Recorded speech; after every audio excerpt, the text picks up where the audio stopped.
भवसंभव भीतिभेदनं सुखसम्पत्करुणानिकेतनं व्रतदानतपक्रियाफलं सहजानन्दगुरुं भजे सदा सहजानन्दगुरुं भजे सदा।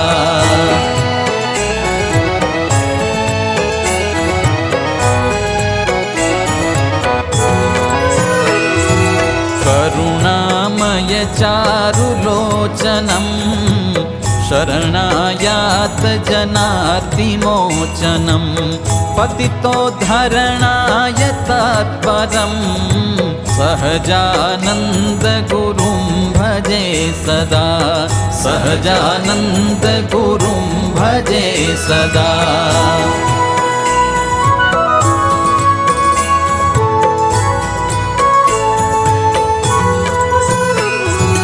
निजतत्त्वपथावबोधनं जनतायाः स्वत एव दुर्गमम् इति चिन्त्य गृहीतविग्रहं सहजानन्दगुरुं भजे सदा सहजानन्दगुरुं भजे सदा।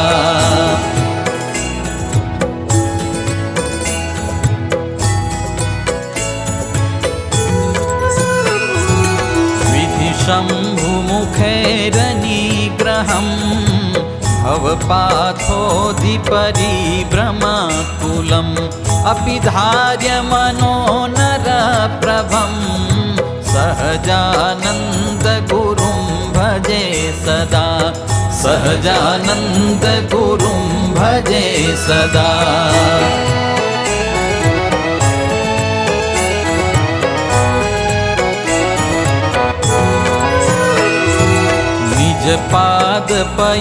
निजपादपयोजकीर्तनं सततं स्याद्भवजीवगोचरम् इति यः कुरुते क्रतुत्सवं सहजानन्दगुरुं भजे सदा सहजानन्दगुरुं भजे सदा।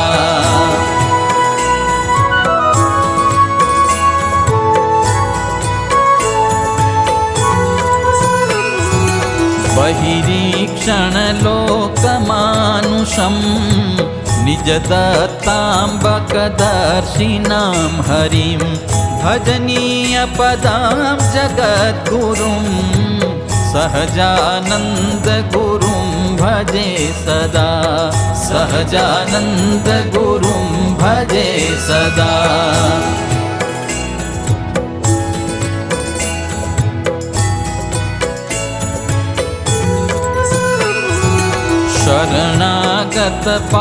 शरणागतपापपर्वतं गणयित्वा न तदीयसद्गुणम् अणुमाप्यतुलं हि मान्यते सहजानन्दगुरुं भजे सदा सहजानन्दगुरुं भजे सदा।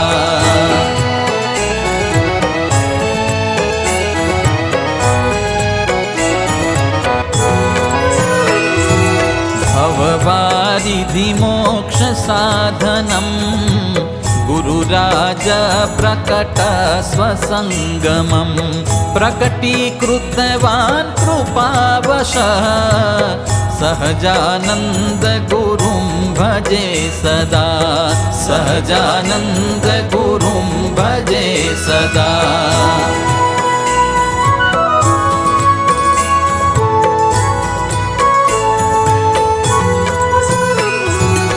भगवन् कृपया त्वया कृतं जनतायामुपकारमीदृशं क्षमते प्रतिकर्तुमात्र मात्रका कुरुते दीनजनस्ततोञ्जलिं सहजानन्द गुरुं भजे सदा सहजानन्द गुरुं भजे सदा सहजानन्द गुरुं भजे सदा